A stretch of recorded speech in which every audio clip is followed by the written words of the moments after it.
You like that.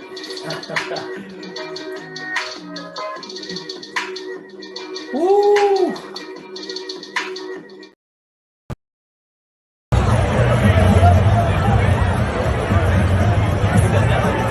A regular pedestrian like him, the blogger, whatever he is. Nah, I ain't gonna address that. I'm gonna let him live today. I ride with Shannon. That's my guy, so I always got his back. He got mine, so.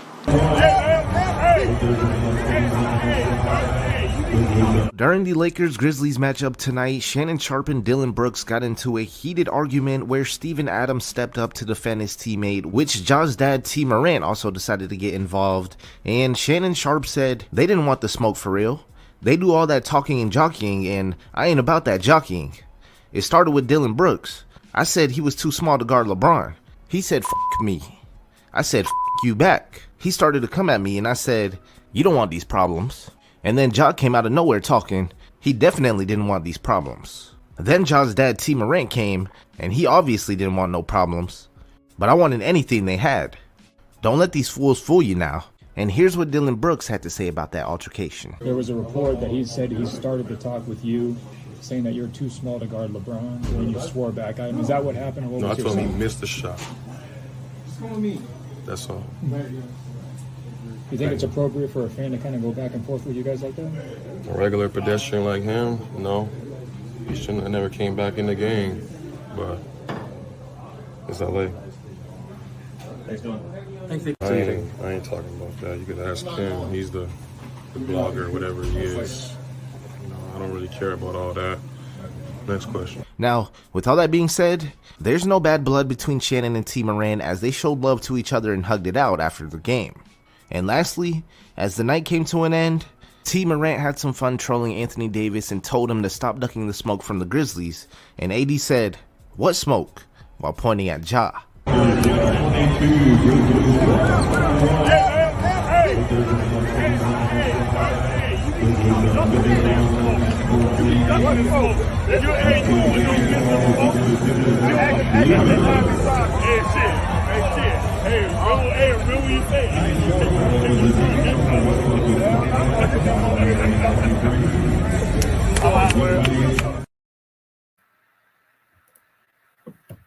Woo! What's good, everybody? Welcome to the Pull Up Show. My name is BJ Matthews, aka B Jizzle. Yo, and it's your co-host that does it the most at Rick Masters 23, Rick Masters or Mr. Lee on Instagram. Y'all already know what time it is. The Pull Up Basketball Podcast shirts. Hey, $35, $40, man. Look, $ BJ Matthews, the ticker at the bottom. If y'all want to contribute. Also, we are affiliated with YouTube. Y'all already know the deal. So, hey, B Jizzle, I'm ready. I'm excited. Let's get into it, brother. I'm ready. Let's get to it. Let's do it. Like my man said, go to our Cash App, $ BJ Matthews as well. Support by getting your shirts. You know, send your $35 for the regular shirts and get like this, white, black, and red. We also have the sweaters, white, black, and red, all colors, different sizes, male and female. So basically, man, we got a good show for y'all today. Also, go follow us on our Instagram right there. The host, Mrs. Tay, who's been great for us. We definitely appreciate her. She has it right there. The host, my Instagram is BJizzle, BJIZZLLE. My co-host, Rick Masters, Rickmaster23 on our Instagram, as well as our actual Instagram pull-up basketball podcast right there, 24. You can follow us. That's on TikTok and IG. So, bro, let's get to it, man. We got a hell of a show today. You know what I mean? We got y'all saw the video, man. Y'all saw what happened. I'm pretty sure y'all know what happened, man. Shannon Sharpe, well-known host of Undisputed with Skip Bayless. I was gonna put it up here. He had a little bit of run-in with the Memphis Grizzlies, man, and he had no worries, man. He wanted all that smoke. He wanted all that smoke between all the Memphis Grizzlies players, man, and it was a sight to see. You know, the Lakers prevailed on Friday night, beating the Memphis Grizzlies by 1 point. But I want to talk about, you know, a little bit what you think, Rick, of the opening comments of what you saw when you first seen the clip of what happened to Memphis. LME here. Yo, man, first off, Shannon Sharpe, we already know, is a LeBron lover. if LeBron say, yo, I need you to run to the grocery store, grab me a pack of eggs, Shannon about to go get it. That's his guy. That's his dude. I mean, you saw LeBron. He said, hey, that's my guy. Like, so we already know that, you know, their chemistry, their relationship is good. And so when referring to like the whole fallout, my thing is when they showed what's the brother name with the you know, braids, the light-skinned dude? Because I know Morant. Dylan Brooks. Yeah, Dylan Brooks. Yeah. He must be a new person because when they came at him and they was asking him questions, he had his head down like a puppy. So they was like, what did he say? I just said he missed the shot. B Jizzle, come on now. Now, look, me and you know, especially a person like Shannon Sharpe, that old, me and you know, if somebody came up and said, man, y'all can't shoot, that ain't gonna make me react to you. If anything, it's gonna make me drop more threes on you, but it ain't gonna make me want to fight you. So when he was like, oh, I just said he missed a shot, I was like, that's cap. That's cap. I said, I believe what Shannon said the first time. You know, said you can't guard LeBron. You said F you. And you know, Shannon Sharpe, an old school brother, man. So them old school dudes don't like phrases like suck my D, F you, just certain phrases them old school cats do not play with. So I think when, you know, Brooks said that, it just, hey, man, them old school cats don't play that, man. What you think, B Jizzle? Well, good opening comments, bro, as usual. So you're right. There was something that definitely happened, and Shannon Sharpe definitely spoke on what was said. And it seems to me to be more believable than what Dylan Brooks said. That was just a missed shot. So I'm gonna read this little piece that Yahoo put out after the incident between Shannon Sharpe and the Memphis Grizzlies. From the top, it says, according to TMZ, Sharpe was eventually escorted into the tunnel by security following exchange. He eventually returned to the third quarter. So this happened at halftime. This is what Shannon Sharpe's quotes was with Dave McMenamin, who was part of ESPN. He said they didn't want this smoke, Dave, Sharpe said, of the incident per ESPN. They do all that talking, all that jocking. It ain't about that jocking. I ain't about that jocking. Started with Dylan Brooks. I said he was too small to guard LeBron. He said, F me. I said, F you back. He started to come at me, and I said, you don't want these problems. And then Ja came out of nowhere, started talking. He definitely didn't want these problems. Then the dad came, and he obviously didn't want no problems.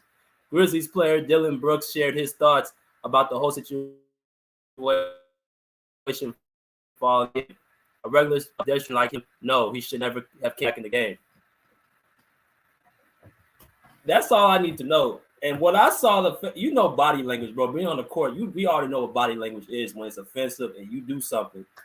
It started with Shannon Sharpe talking trash to the Memphis Grizzlies. And y'all know Memphis Grizzlies, they talk a lot of trash. And Shannon Sharpe has been on Undisputed talking about how they talk a lot of trash. So I already knew there was going to be some friction between those two teams.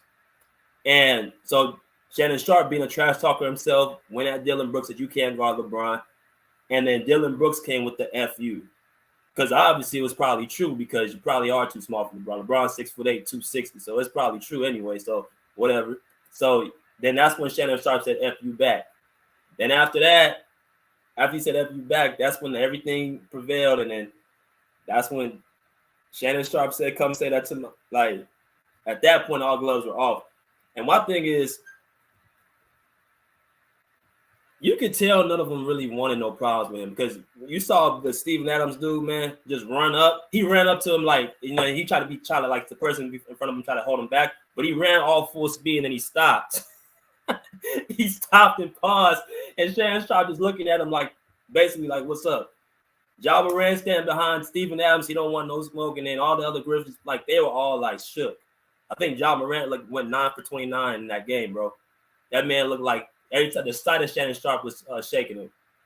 But that's my little opening thought. I'm gonna let you respond. What you think about that? Look, man, Shannon Sharpe, whether he would have won or not, he was ready to fight. That I saw.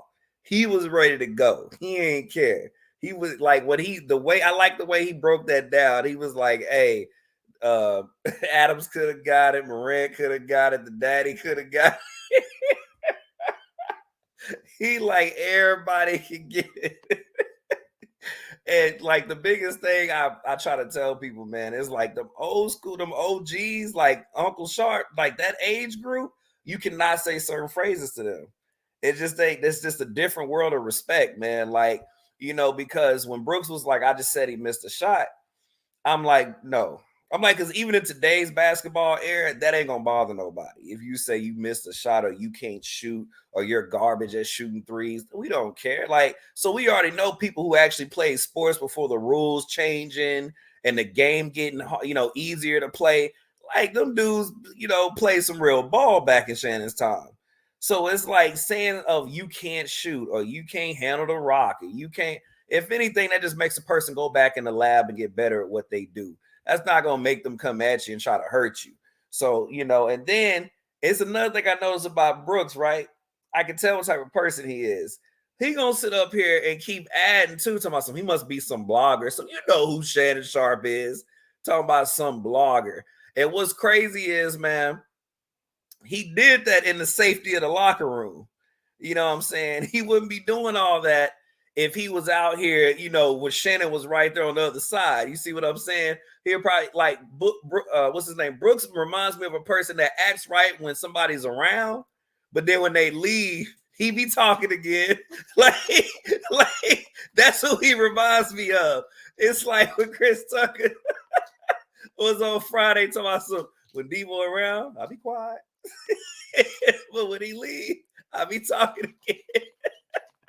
Because he talking all that trash in that locker room, talking about some, yeah, he a blogger or something like that. I don't know who he is.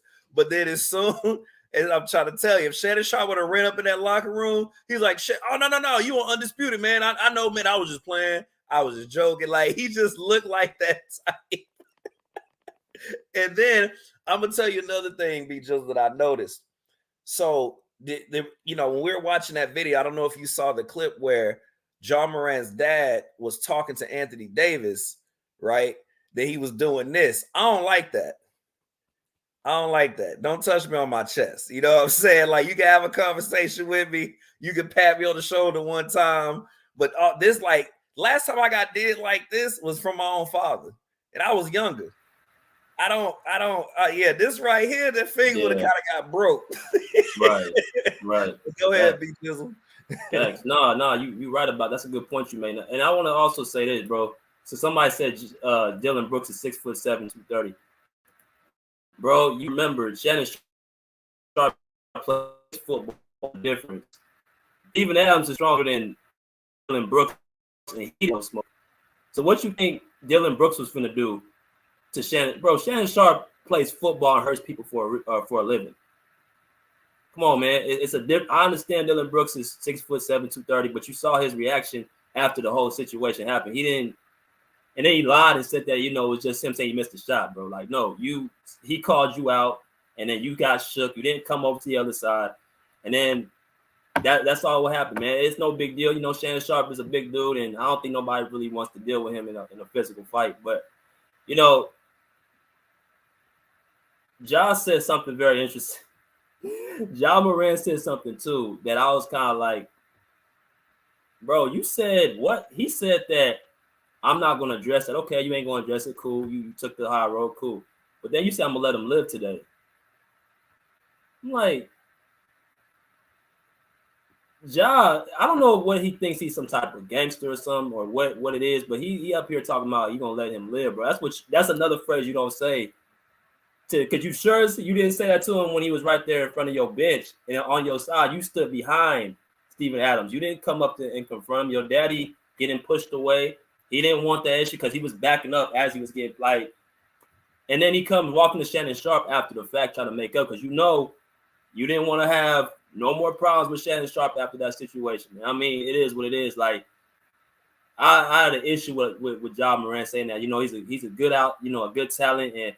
You know what I'm saying? Exciting to watch, but I think sometimes his mouth, you know, stuff he's been saying, like, you know, we ain't got no competition in the West. And, you know what I'm saying? We want all the smoke. Golden State popped you on Christmas Day. You thought they would have learned their lesson, but they still talking all that trash, man. And some people ain't going to go for that. Anthony Davis was, I guess, you know, cool with it. Trash talking. Ja Morant's dad doing this to his chest. Bro, everybody ain't going to be cool with that. And then I watched how they played after that situation, bro. I think they were shook at that point. I mean, Shannon Sharpe right out there in the front, and then Dylan Brooks saying, "Oh, he shouldn't have came back into the game." Why are you worried about him? Play basketball. You was worried about because he was a distraction to your team. That's how y'all lost that game. But you know what I mean? But other than that, man, like, listen, I've spoken about this plenty of times. I was talking to a dude last night. He's a Grizzly fan, and he agreed with me as well. He said that they talk way too much trash for some team that has not done enough. We love how y'all play. Just go out there and hoop. When y'all win a championship or when y'all get to the finals, y'all can talk all the mess y'all want to talk because y'all the champions. But y'all talking to Golden State saying like, oh, it's a rivalry and all, bro, y'all not. Who's a champion on the Memphis Grizzlies, bro? Somebody, can you tell me? Somebody tell me who's a champion on the Memphis Grizzlies right now?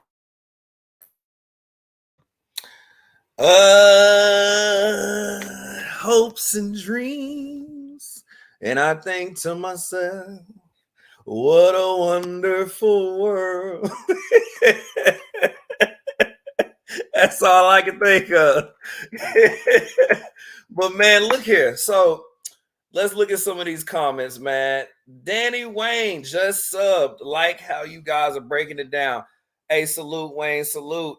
And then let's go back up because I did see something I wanted to. Is it Dylan Brooks, 6'7", 230 pounds? Is that small? That's about Kawhi. So, all right. So Pagan 180. Here's the thing. It's not about how tall or how small something is. Trust me, I know. Because I'm only 5'8", 5'9" on a good day with some good pair of shoes. And if I play a brother 6'3", 6'4", he's taller than me. But if he's only 175, I'm baby Shaq compared to him, right? Like if he's 161, and I played against people like this, and I'm 210, 215, that's like Mike Tyson. So when I play ball against cats like that, he like I say, 6'3", 6'4", he towers over me. I still move him out the way. You see what I'm saying? So it don't matter about the height. It's about the weight, the density. You see what I'm saying? And if you look at Shannon's body, bro, you not finna run through that. And BJ said it perfect. Yo, this man was paid to crush you. Like that's what he was paid to do. I don't care how big you are in basketball. Basketball is not really it don't supposed to be a malicious contact of sport like football. Like football, I'm trying to take you out.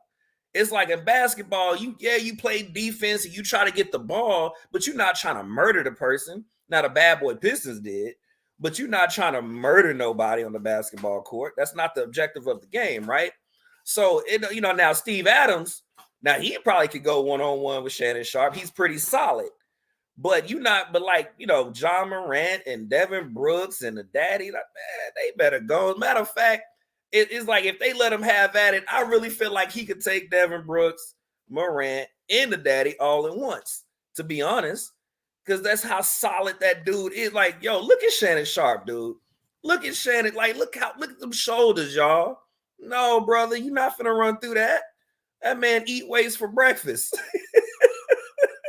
For real. That's an OG. You know what I'm saying? And so here's another thing I want to point out too. So it's like when John Morant, because I get both sides, right? I'm 32, y'all. So I'm the big bro and little bro. I'm in that in between era. One thing you got to understand about Shannon Sharpe's era, people like that, the little stuff that we say today will get you slapped. Like if I said stuff like that to my dad, like, oh, I let him breathe, or and whatever, it sucked my D, or what, I get punched in the face, like immediately. Like they don't play any kind of, like any disrespect, you getting choked out as a child. So you got to understand and have context of that era. Those men don't play like that. But then it's like, if you go like John Morant, he in his 20s. Yeah, I think he's 23. He's 23. So I hear them young dudes on the court all the time saying suck my D and F you. And that's just how they talk, right? Like that's their era. So I do keep things in context. Like I don't think John Morant really gonna go and ride on him. I don't even feel that vibe. I got cousins crazier than him. I don't feel that vibe from him. Like I feel safe around. My point is I will feel safe around John Morant. I will feel more unsafe around an angry Shannon Sharpe than I do around an angry John Morant. That's what I'm trying to tell you.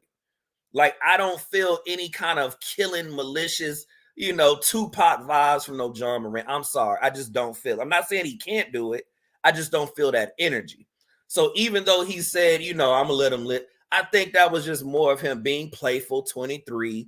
You know what I'm saying? I'm not even going to put it on John Morant like he going to do something to Shannon Sharpe. Man, that's them young kids. They say crazy stuff. They do crazy. They be talking. Because if I hear that on the court, all I would say is, all right, come ride on me then. We going to see. That's all I'm going to say. We going to see. And if you try to even move my way, you're going to... So I'm going to be already up on you. And now think, I'm 32.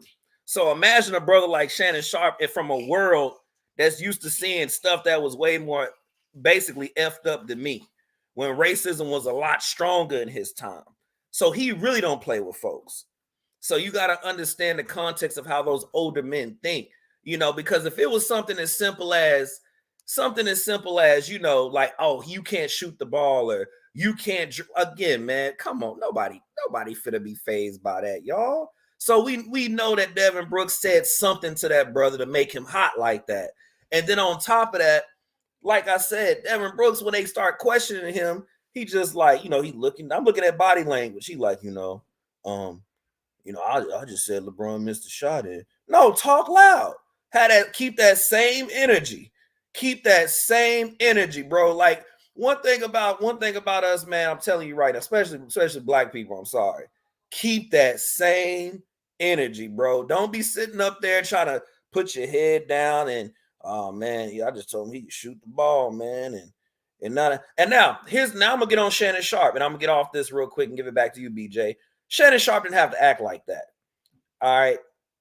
At the end of the day, I get it. You felt disrespected, and you have every right to, speak your piece and all that. But at the end of the day, Shannon, even though, and I say this respectfully as a big, as a little nephew to a big unc, I say this out of all respect, brother. If you ever see this, you are the bigger man, physically, literally, and metaphorically. You are the bigger man. You have a huge platform. People are inspired by you. You got to carry yourself better. And I say that respectfully, right? Just because that young man said, you don't even look, let LeBron spank up on him. All right. Don't get out of character. You know what I'm saying? Don't possibly get your job entangled up and probably lost because of some young dude out there. Don't even know what he's talking about because he getting dunked on and getting laid up on by LeBron. He's supposed to. LeBron's big as all get out. We all know that. So just let them play the game. You're there as a fan. So don't get that involved into it, man. Just, just go have fun. Just go enjoy the show, man. And but again, I get it. If the brother did say something to you crazy, hey, you can talk to him after the game and let him know the real. Like, you can literally pull up to this. Hey, Brooks. Hey, don't say that no more. I don't know where you from, but where I'm from, we don't play that.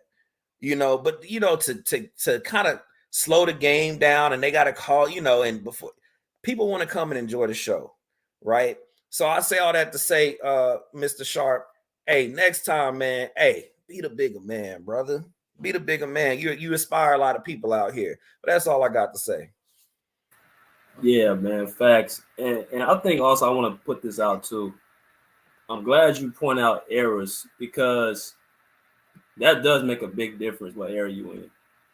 I noticed our era, our generation, the kids, between 25 to about 35 is a different era for the kids from like 18 to 24. It's like a different era. Like how they go to their elders is different how we went to our elders. You're not saying some of these phrases these kids are saying now to our elders. Suck my D and you a B and all F, like all that stuff. You would, if you even thought about how to thought like that, you would pull yourself back because the repercussions was finna happen. And these kids now, bro, they ain't got no self-control of their mouth. That's why I think you see so much disrespect towards elders now in schools because they don't set the foundation at home. There was some good that came out of how we were brought up, having respect, if you get out of line, then you get that belt, you get that powder, you get the hand, you get something discipline to actually keep you from doing that again. Like stuff when you get out in the real world, it prepares you from what you did in your childhood. And I think there is a lack of respect from this generation that's actually causing a lot of problems out here in the world. And I'm just listening like to some of the players on Memphis, who most of them are under 25. You can just tell the immaturity that they have, man. Like I never, even if I felt like a person who's older than me was wrong, I wouldn't take it to some extent that some of these kids take it to. I'll just be like, all right, man, you got it, and I'll walk away. But some of these people now, man, some of these kids now just have no self-control. And then they don't understand like the seriousness of the words you be saying. Not everybody's gonna be like drawing back. I think they think of it as a joke. These older 40, 45 dudes, man, they don't tolerate none of that type of trash talking, man. No, that's not happening. You know what I mean? So I think Shannon went into like defense mode at that point, and then that's what we had in that altercation, man. So that's pretty much all I gotta say about that.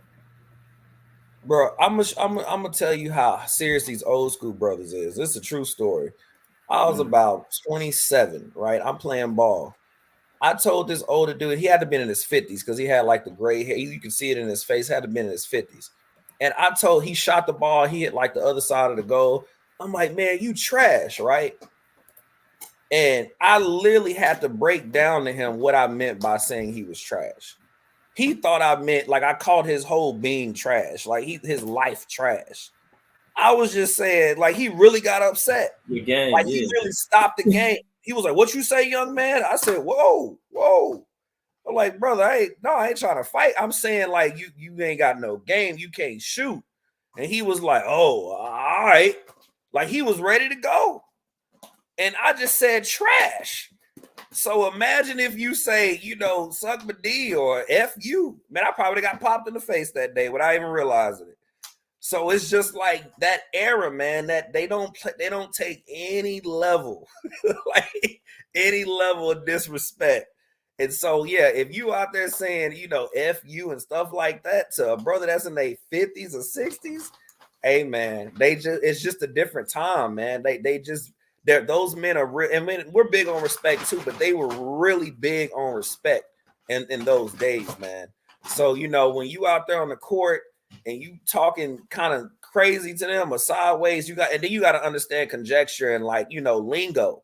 Because like I said, if somebody said I was trash, I know exactly what they mean. Right? It's like, oh, okay, he think my game trash. I don't think he's saying that my life sucks. I ain't a good father.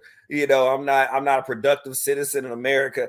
I wouldn't even take it that far. But for some reason, them 60s, 70s, hey, what? Well, I pay my taxes, young man. What? Wait a minute.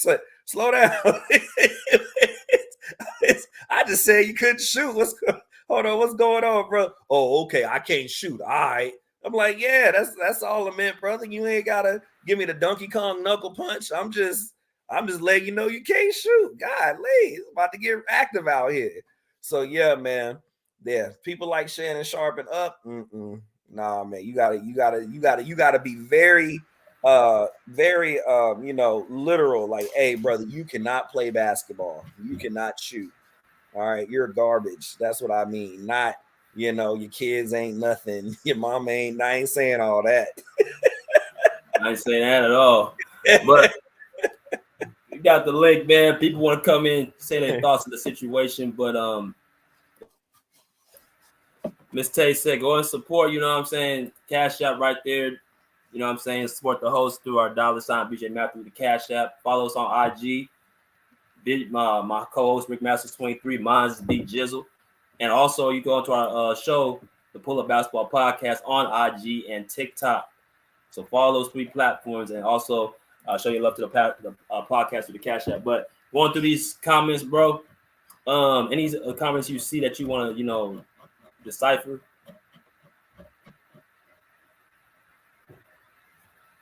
Somebody said John Morant was twerking. They said he ain't gonna do nothing to nobody, be twerking. I'm trying to figure out how they saw that video. I Bro. said, bro, if you got a video out there twerking, you definitely don't need to be talking. Bro. And exactly, and it's like that's why I think people getting sick and tired of the Grizzlies, because you know none of them really, outside of Steven Adams, I ain't really worried about nobody on that team. Like trying to throw hands. I'm really not. Steven Adams strong. I don't know if Steven people Adams is realize, strong. but there's been different points in his basketball career where he'll literally like not even be a part of a fight and just like move two grown men out the way easily. Like he has natural strength. So that's why I was like, him and Shannon going at it, I don't really know. That might be an actual fight. But I'm like, everybody else that was involved, I'm like, man, Shannon would have mopped all of them. Like He would have folded him like a lawn chair. He would have had the wrath of God in him that night, just sweeping him up. Like, man, y'all better leave Shannon alone, man. Man, y'all ain't see that? BJ, pull that picture back up. Pull that picture back up with Shannon Sharpe lifting weights. Look at this. Look at this.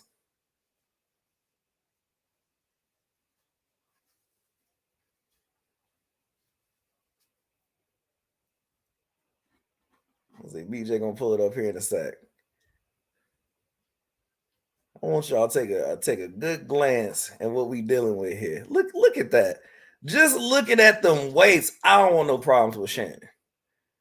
I don't want no problems. That lets me know. Looking at this man physique and looking at how that bar is bending, that's my spine. That's how I look at that.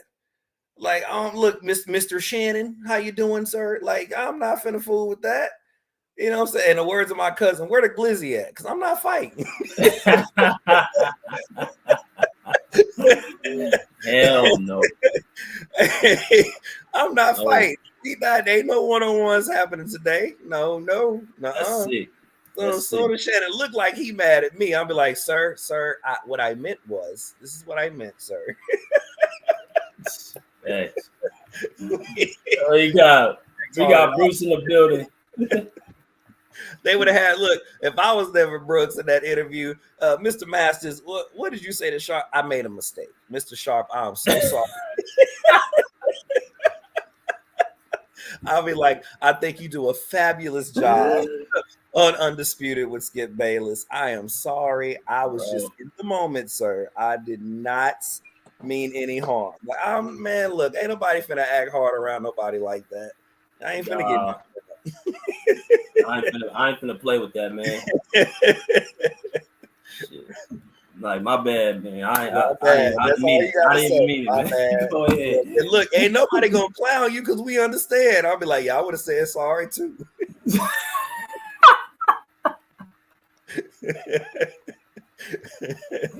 I'll be like, shit, looking like Chris Tucker in Rush Hour 3. He talking all that trash, and he saw that tall China man come out and be like, oh my Lord. Nah. What up, Bruce? Hey, what's up, guys? How are you guys doing? Doing good, Bruce. Salute. Doing good. All right, that's good. That's good. I'm not a fan of the Memphis Grizzlies, and I think Dylan Brooks is. I think he thinks he's better than everyone. Better player. He's a great player. He's going to the Hall of Fame. He's calling the guy pedestrian. Wow. Blogger, pedestrian. Wow. Okay. I mean, Shannon Sharpe is an Hall of Famer, and he has credentials, but nobody's gonna remember Dylan Brooks in 5 years. So if he was another team, he's playing next to a potential superstar, because I don't think he's a superstar. So that's why people know who he is, and that's one of the reasons I don't like Memphis Grizzlies. They do a lot of talking for accomplishing nothing, and they're trying to be the Detroit Piston, but Detroit Piston was winning. So the same thing that happened last year could happen again this year. They could lose in the second round or first round if they keep playing. What I agree with Shannon for not wanting youngsters to disrespect them, but standing on the sideline, affecting a game, that's immature to me. And Shannon was criticizing fans for doing the same thing. He's doing the same thing now. So both sides were wrong, and I think I'm older than you guys, and some of this stuff you guys say the young people are doing here, my generation were doing it to older people. You know, we were dismissing older generation. Was like, you don't know anything. We're smarter than you. I think it's still gonna happen. The same thing that they do in the Shannon, other kids gonna do it to them too. So, but now it's more in face. I think social media has um, lower the barrier. Like people were, I mean, some stuff. There's some stuff like I agree with what Rick said. There's some stuff I would never say, or people in my generation would never say to people in their face. I mean, they would say it or run away, or you never see that person anymore, that young kid anymore. But they just stand there and say it to their face, and it's because, especially to a guy like Shannon, it's because they have access to Shannon now because of Twitter or whatever. So yeah, I don't think that was. I think Memphis has a target now on their back, so they better be careful. Yeah, good points. Good points. Young Blood, what's good, man? How you doing, man? What up? What it do? Shit. I ain't had no problem with it. I mean, what's the problem? Nigga say he couldn't guard LeBron. He said, fuck you too. Don't Boston do that to Kyrie? Don't they do that shit to Kyrie when he visit? When they talk shit to him, boo him, stick the middle finger up, suck my dick, Kyrie. Kyrie, fuck you. So what's the difference between Dylan saying it to Shannon Sharpe? When he talking shit to him, he's literally talking shit to him saying, he can't guard you, LeBron. But LeBron had a bad shooting night when Dylan Brooks was guarding him. So he was guarding him. I mean, it should never escalated to that whole situation.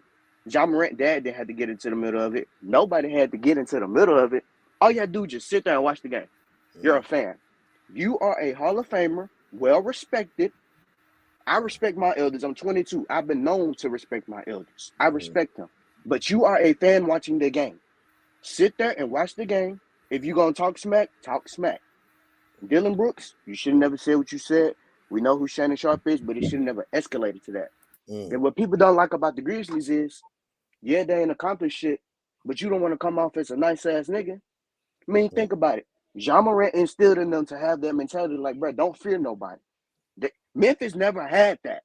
When Ja got there, it was a, we ain't taking shit from nobody. Look how Dylan Brooks playing now. Look how Jaren Jackson playing now. He's elevating his niggas to feel like, bro, when we walk into the arena, we won't fear no man, no team. It don't matter who playing. We playing LeBron, we playing KD, we playing Giannis. It don't fucking matter. We're going to go at them how we always go. They ain't trying to be the bad boy Pistons. They just being who they are. You ain't trying to copy nobody else. You can't copy what the bad boy Pistons did. There would never be another team like the bad boy Pistons. Never. Because that team was a dominant force, knocking niggas out the air. It was a reason they was the only team who can complete the Jordan rules because they had that mentality.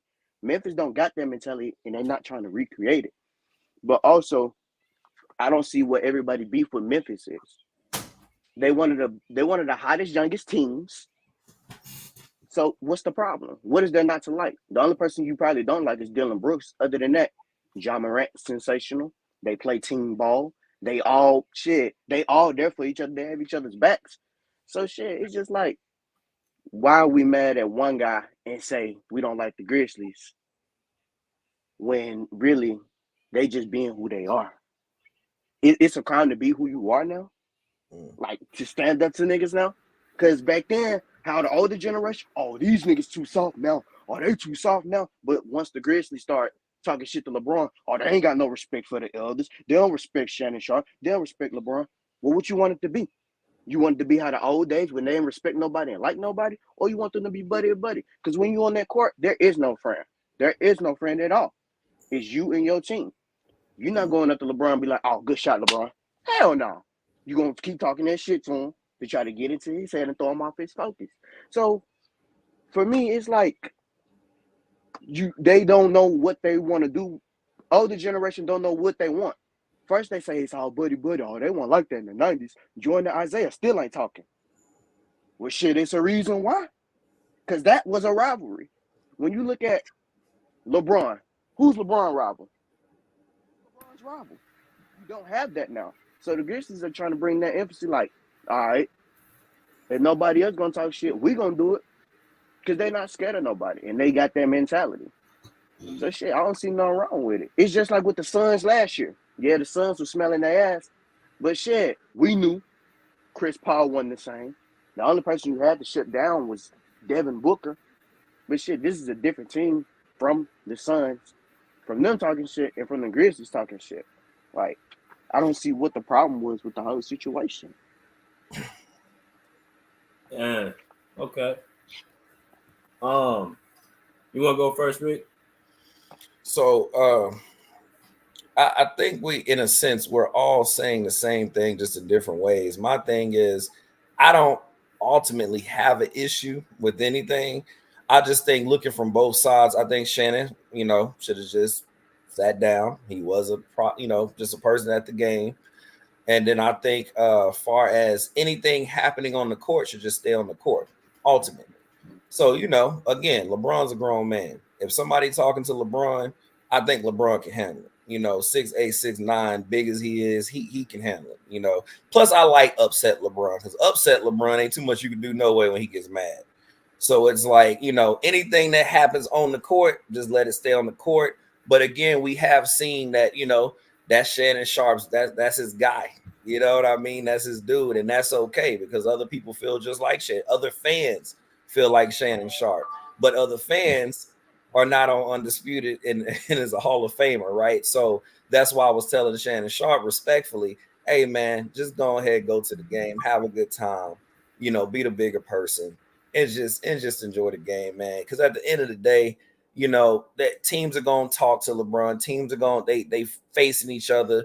So just let it stay on the court. Don't be standing up, delaying the game.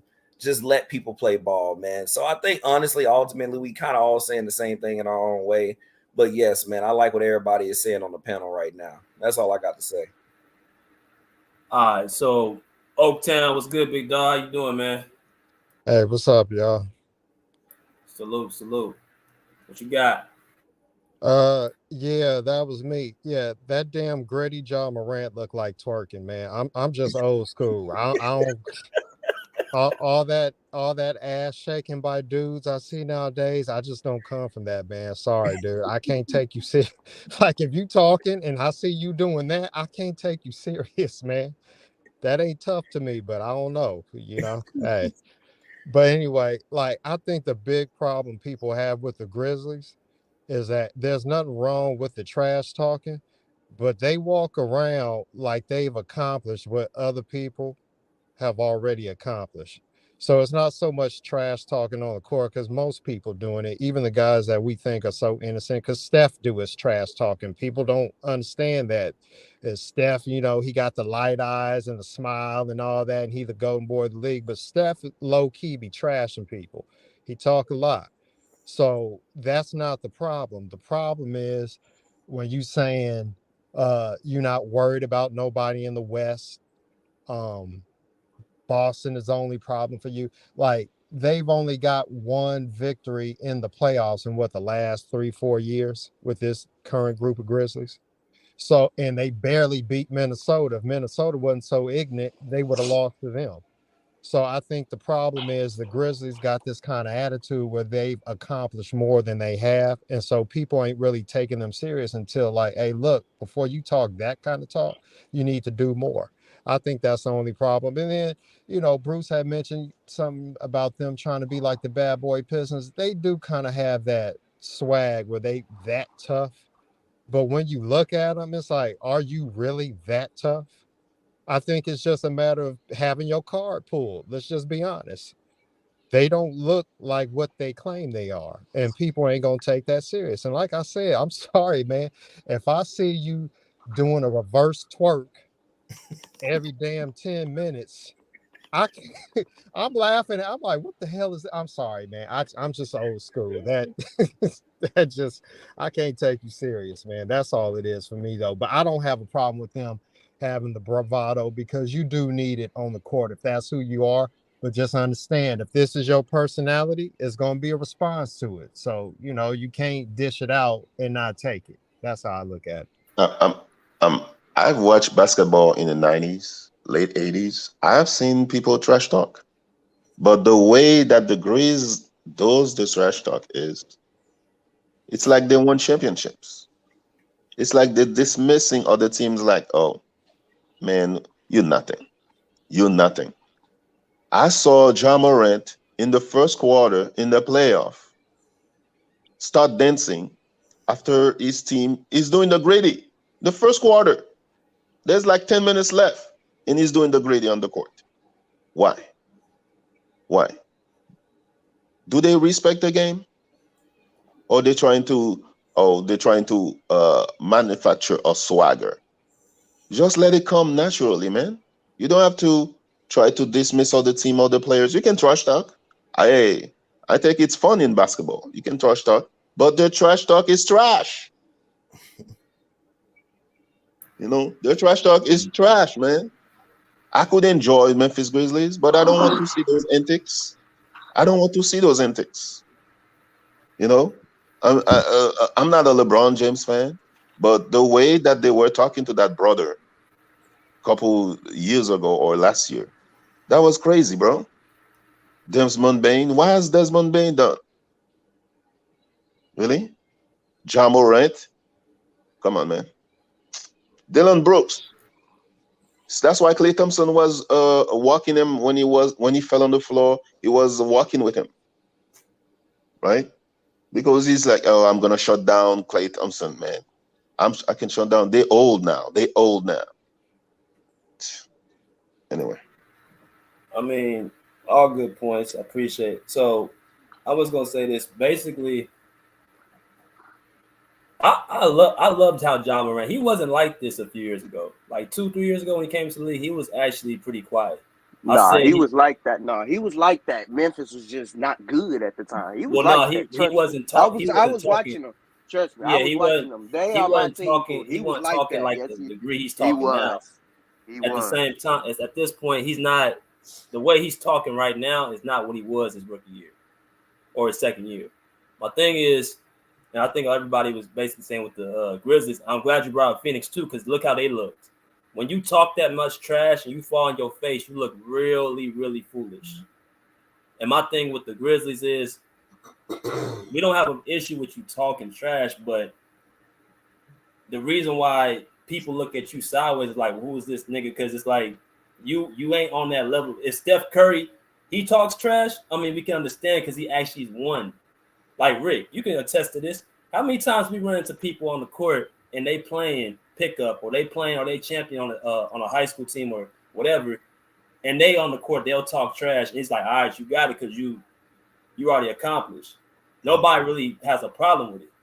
But a person who's like a rookie or somebody hasn't won, we looking at you like, who are you? That's why I said the same thing with Bruce. I'm with Bruce. Like, LeBron's a 4-time champion, the top 5 player of all time. He's going to be the all-time leading scorer. Desmond Bain, you a second-year player. Like, you are not on that level. You talk now. You just taking it out of context.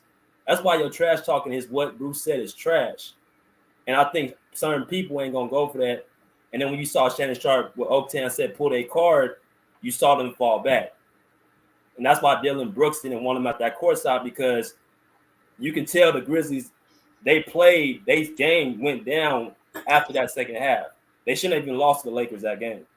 So I think they just putting a target on their back that's unnecessary. Just go out there and play. If you win, you can talk all the trash you want to talk. But if you constantly keep racking up these L's and act like you on that level, which you not. They were just on a 12-game win streak. They were just winning. It's not like they're talking shit and losing. Like they're talking shit and winning. But championships is different than a 12-game winning streak. Man.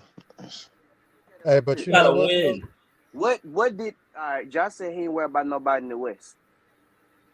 Who's actually a contender in the West right now? Because the Warriors are slacking, Clippers are slacking, Kings, Mavericks. You gonna take the Mavericks? The only team you really thinking of is the Nuggets, and that's the juggernaut. So he could have said the Nuggets, but the only team anybody's worried about in the West is the Nuggets. So I Lee, disagree. what I Josh, No, what disagree. well, Josh said, that's what not Josh his said, place. That's not his what place Josh, to say that. hold on, That's not John Morant's hold on, place to say who's she, worried. no, she asked him the question. It ain't like he said it blatantly. She asked him a question. He answered it. His It's not like response, he just blatantly. no, but this he has a tracker, and then he says to Shannon Sharpe, "I'm gonna let him live." I'm like, Ja, are you talking basketball? Are you talking, and then are you talking basketball? Are you talking street shit? What are you talking about? That's the type of corniness that I hear from him. I try to give him a pass. Yeah. I try to like him, but it's like when you say stuff like that, bro, it's like now you're not even talking basketball. You're talking some street shit, and you didn't do nothing when the man was in your face. You hid behind Steven Adams the whole time. That's just a buster to me. Hey, BJ, you need to get Herm up on here because Herm really go at Ja for talking like that. No, but it's real talk. It's like you sell Yeah, both tickets. Are you talking basketball? Or are you trying to be a tough guy? But I mean, look, man, bottom line is this. Like, what's the brother with the other A in purple? What's his name? What's your that's name, young brother? blood. Young blood. Like, I hear what you're saying. Like, I don't mind the trash talking because, like you were saying earlier, if that's who you are, be yourself. The problem is this is the response you get when it don't get backed up. Like, it can't be one-sided where I get to be me, and then when I fail being me, I don't get the smoke back. Like last year, they did all that Beavis and Butthead nonsense. Yeah, we want all the smoke. We like a chimney. Okay, well, when the smoke came your way in the playoffs against the Warriors, you had all these damn excuses. Oh, Ja got hurt. Oh, this happened. And ain't nobody trying to hear all that. When you call people out, when you feel you that dude, don't nobody want to hear no excuses. They Hold on. got it on It's their stuff. crazy. It's crazy that they say that, but Ja was dropping 40 on these niggas. Keep in That's mind, cool. one of the best defenses dropping 40. So one in game 2 were close games. It's not like they were blowing them out. They was keeping in with them. It's just the experience kicked in for the Warriors. That's all it was. The experience. But they So got let me ask It you was my bad, okay. experience. no, Let me ask you go a ahead. question. Let me ask y'all, yo, young blood. So do you believe that they would have won if Ja was there? Yes. The experience kicked in for the Warriors. Just like, all So right, so for what the happened? Celtics, the Celtics had them. The experience in the Warriors kicked in, and they shot up to win 3 straight games. Come on, the So what Warriors happened been in in Game positions 5? like that before. What happened in Game 5? When the Grizzlies and Warriors faced, what happened in Game 5 when Ja wasn't there? Who them niggas wanted to go back to Golden State and win that shit. The phone won't worry about that shit. You don't They lose. wanted to go to Golden State and You win don't that lose shit. like that. You don't lose Yeah. like that. I don't care what the circumstances is. The I think Grizzlies that And they then had a and then the next winning. and then the next game, them niggas caught fire out of nowhere. At Golden Yeah, State, right? but this whole Exactly. Them notion, niggas wanted to go there. Them niggas love playing at Golden State at home. this Yeah, this but More energy notion, playing at home. They have a better playoff record at home than on the road. that's true. That's But that's something. You see? hold on, this notion that if they had Ja, they would have won is cap. There's times they look better without Ja on the court. And that's just a simple fact. We saw No, that throughout the it's whole not. season. that's We true. saw that That's throughout the true. whole season. Hold on. Take Ja out that Timberwolves series. I bet they losing 5. I bet they losing 5. Because Bang wasn't making shit. Jaren Jackson What? was in foul trouble. So you're not killing me with that, bro. If Baines Ja was the didn't play, best player against the Yeah, Timberwolves. no, exactly. in Yeah, he his What? was. on and off. So you telling me if No, he Bane was was not on and off. if hold on, Ja was not the best if player. Bane was to lead that team without Oh Ja, my they God, you would didn't win. watch it. Come on, bro. How I done watching? I You watched the didn't. You whole didn't series. watch. I Baines watched was the the whole best player. series. Ja wasn't doing anything against the Timberwolves, man. No, he was trash. Now he was trash in that series. I said, Oh my God, Well, man. if I Ja mean, doesn't play, at all, they don't win.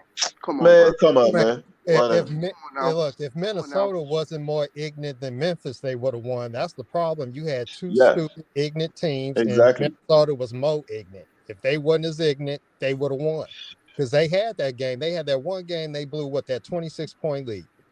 They could win There They was the could beat the series right Grizz in there. 5. They could beat the Grizz in 5. Yep. They choke a lot of games, and Ja was ineffective. He couldn't do anything. Baines was the best player, hitting all those threes, man. Come on, man. Yeah. When it was time for him to play the Warriors, what'd he do? What He did he played. do? He choked. Okay then. I ain't All right, cool. I'm gonna just leave it at that. Yeah, I ain't gonna say that, but I I'm will gonna say just this. leave it at that. the last game that Ja played in against the Warriors, they got whooped by 20. They was getting blown out that whole game. So even when Ja played the last time he played and he was putting up points in that game, they was getting blown out. Because of why? Because of why? Who else was scoring? Because who else was scoring? Who's helping them out? I don't Thank you. assume. Now that's it. I mean, like, what's your point though? Like, what is the point? They was getting beat. My point They was getting blown out. point is, you look good against trash teams, but when it came to the Warriors and them niggas needed to step up, Ja was the only one to do it. Ja was the only one to do it. Man, the Warriors would want Ja to play. The Warriors last year, the Warriors would want Ja to play and not play. I think the Grizzlies were better against the Warriors in the playoff without Ja. Because with Ja, they could beat the Grizzlies easier. No, they cannot. Okay. What? What kind of what did he just say? Go ahead. Here you go. The Grizz insiders. Go ahead. What did he just say? I said the Grizzlies were better last year as a team against the Warriors without Ja. Okay, since you just said that, now I'm gonna ask you one little simple question. Why the hell they win the series then? What? You heard what I said. Why did they win the series?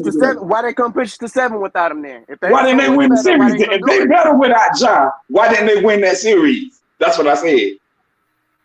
I said you didn't hear what I said. I think the Grizzlies. Exactly what you just said. No. I said the Grizzlies were tougher for the Warriors without Ja than with Ja. That is so. Now you're trying to switch it up a little bit. That ain't what you just said. Hold on. One at a time.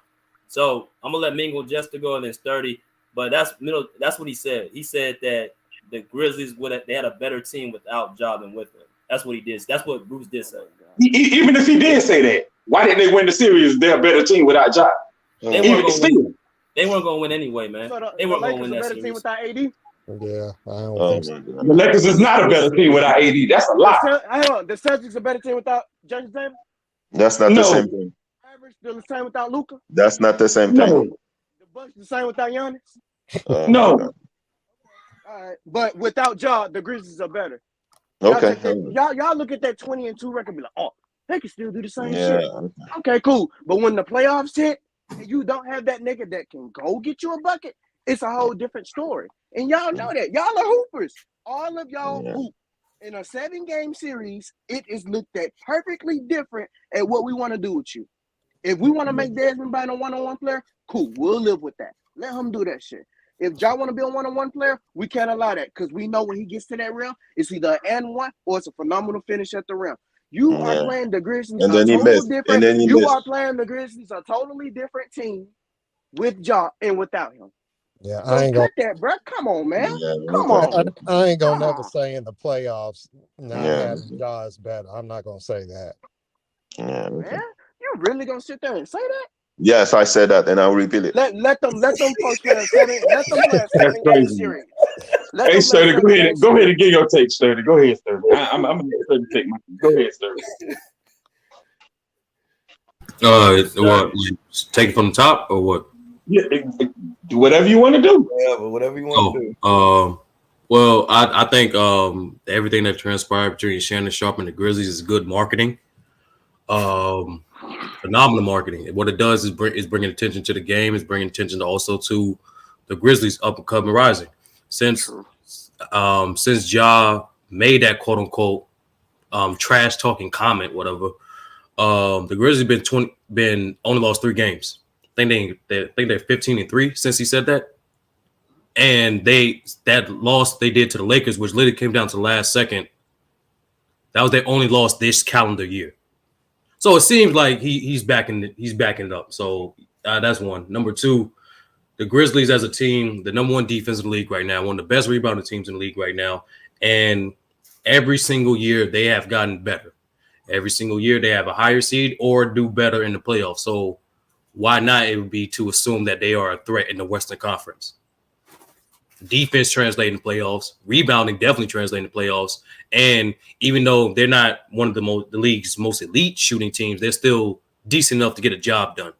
They're proven to at least get a playoff series win. So why would we not assume they will be better in the playoffs? Ja got better. Bane got better. Since Jared Jackson's been back, he's looking better. Dylan Brooks is defending better. Why not? That's just one option. That's just one way to look at it. So that's it. Yeah, that's the opening take. I know, like, anybody want to rebuttal, whatever, but it is whatever. Okay.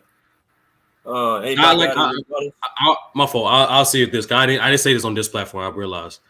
To me, there are 8 teams that can potentially win the title: Bucks, Celtics, Sixers, and Nets. Then for the West, you got Nuggets, Warriors, Grizzlies, and not going to cap. If they make the right trade, then maybe the Clippers. Maybe. Those are the 8 potential teams that can win a championship. No, they need to stop making trades. That's what's fucking them up. Nah, because like I said, this Western Conference, they need to do trade or just free agent acquisitions. They need another big. They need a backup big to help Zubac against teams like the Nuggets and the Grizzlies. And I already explained to BJ multiple times, like they need another playmaker, specifically at the guard position, to give them a little more diversity in their offensive sets. But that's just me. Yeah, I know Sturdy wants the Clippers to make the only move I would be interested in making it a backup big. Because the thing about it is when you start making trades throughout the middle of the season, your chemistry, you got to think the halfway point of the season, you got to have those guys catch up after missing training camp, after missing the first part. So when you do have all these new faces, it does kind of mess with what's going on. So if we make any moves, I would just look for the backup center, and that's pretty much it. But anybody got some rebuttals or anything want to counteract to what Sturdy said, or anything in general? It's open talk. Yeah. No, he made some really good points on how the Grizzlies are improving, but once again, people ain't gonna take them serious for that kind of talk until they see that translate in the playoffs, winning more. That's just how it is. Like, you can make all the regular season improvements that you want, but I'll say this because I'm a Warriors fan. So since I'm used to seeing my team win some championships, it's cute little talk until that does something to us in the playoffs. Now, for other teams, it may be a different point of view. But like, if you used to watching your team win championships, it's just cute little talk. So I know from my point of view, I don't really take them serious like that. Now, they are a threat. They are a really good team, and I'm enjoying the rivalry. And I think it's something good for us because we can get complacent too. But I just think from my point of view as a Warrior fan, I don't take them that serious like that until they actually beat us in the playoffs. So I can just speak for myself. Well, that's the beauty of sports. You got to play them games. Every season is not the same season. Even we look at y'all have the worst world record by any defending champion team that has the same core. This is the lowest y'all been since y'all championship run since defending team. Remember, healthy defensively and offensively. And it's funny because you guys retain 8 of the same guys. So I still consider y'all simply a contender, not because what y'all did last year, because how y'all match up going to the season, and y'all could potentially get a home court advantage. Like I said before, you can't just discard and acknowledge their regular season improvements while their playoff improvements as well. The first year they were the 8th seed, lost in the play-in. Then the season after that, they made the play-in. They won their play-in game, then got a game in the playoff. Then the season after that, they won the playoff series. So every playoff situation, they're not just improving in regular season, they're also improving in playoff situations as well. So once again, why not we project that trend to continue going upward? I thought according to the Grizzlies, it's a dynasty, right? They're already in a dynasty. I don't know all that. But I mean, that's what they said. They are in a dynasty. That's the thing. The outlandish stuff it's not the fact that you have confidence. Like I'll take Dame Lillard for an example. Very confident they come. Very confident dude. You can't punk him. You can't walk up and do what you want to do to him. He's not scared of nobody. But he's the type of person, that's kind of that's my ilk. That's how I play. I'm not talking to you unless you talk to me. And I just kind of gravitate to that playing style, as if you can still be confident, but don't have to be so boisterous. Now, if that's you, cool. But if you're going to do that, you got to at least have some hardware. The way they talk as if they have some hardware. And then what Oaktown said is a good point. He a Warrior fan, so he takes that as a slight because, like, nigga, we just beat y'all, and y'all don't have the range to be calling no shots. Regardless of what you did in the season, you're getting better. You're getting better. But you don't have the range to be talking like that. That's just the bottom line at that point. Talking trash is two-way street. Like I said, you got to back it up, and they have been winning at a great rate since they quote unquote talk trash. And like I said, it's phenomenal marketing. It didn't stop the Knicks from talking trash to the Bulls, even though they lost 5 out of 6 times they met in the 90s. It didn't stop the Kings and the Lakers from talking trash to one another, even though the Lakers won majority of all those playoff series. We all know trash talking just brings more entertainment to the game. So who's this? Why is this notion that only quote unquote champions can talk trash? Never understood that. No, the trash talking is on the so okay, there's levels to trash talking. There's levels to it. When you start going out of bounds is when you start saying we're not worried about nobody in the West. We good in the West. Then you go and say like to the media saying Ja Morant saying that I'm gonna let him live, like stuff like that. And you say you're a dynasty, you have a rivalry with the like, bro. That type of stuff is like that's not trash talking. That's just you being delusional. That's delusion. That's not trash talking. Hey, you can't shoot, you can't guard me. That little altercation between Dillon Brooks and Shannon, that's cool. That's trash talking. That's what's in the inside the lines. When you start going outside the lines and start doing like extra stuff, bro, that's you being delusional. See, BJ, I'm gonna use your team as example, right? When y'all acquired Paul George and Kawhi, one of the main Clipper staples, right? Patrick Beverley starts saying abundance of things. The next 5 years, he telling the Steph, a champion. Yeah. The next 5 years is gonna be ours. And what happened? And exactly. So, but you know what that did? Okay. That made us as basketball fans made us anticipate more the Lakers rivalry. Made us want to see the Clippers in the playoffs even more. Yeah. That's what all trash talk does. It brings attention to the game. And like I said, the real thing about trash talk is you just have to back it up. You just have to prove yourself as an elite player or as a formidable team. Gary Payton is viewed consistently as a top 3 trash talk of all time, but he didn't win a championship till he's a role player. His trash talk still have merit because his game backed it up. You just he still was one of the best defenders in the league. That's the point. You just have to prove that you're capable to. You have to prove that you have that level of game to even be competitive. That's what real trash talk is. Not about winning. Not about saying the champ is going to talk trash. You're giving a point and you're killing yourself too with the point. You're saying Patrick Beverley try all that trash talk, and what happened to the Clippers? They lost, but it still brought attention to the game. That's why I said in the first place. Can Patrick Beverley back up his trash talk? As the Grizzlies back up is their trash talk. You didn't even go to a conference final yet, and you're already talking about buying a. They're just building up. Like he just said, they're improving. They are improving what? So what's hold on. 2 years ago, they were just the 8th seed, went up. Last year, 2nd seed. This year, 2nd seed. They can catch the 1st seed. So that's not improving. Yeah. I mean, this young ass team, one of the youngest teams in the league. In the West, ahead of all these vets that's been in the league for numerous of years. Yeah, okay. So everything you guys talking about is regular season. If you just because that's all that's happening. And I mentioned playoffs too, but let's miss that out. What he just said, last year they won one game. Last year they just won a series. That wasn't improving. Winning the series. No. Yeah, okay, but so that's the thing. If you improving, that's cool. But you need to, if you telling me that they just starting, that's why it sounds delusional what they talking about, because they talking about as if they've been around the block for so long. So you can't have it both ways. You can't tell me that you can talk all this trash as if you're a champion, but then when somebody pulls your card and say you're not on that level, oh, we just improving. It gotta be one or the other. You can disagree with it. You can disagree with it, but like I said before, and I stick with this, trash talk brings more attention to the game. It's great for marketing. So I encourage every team to trash talk. I don't. It don't have to be restricted to just champions.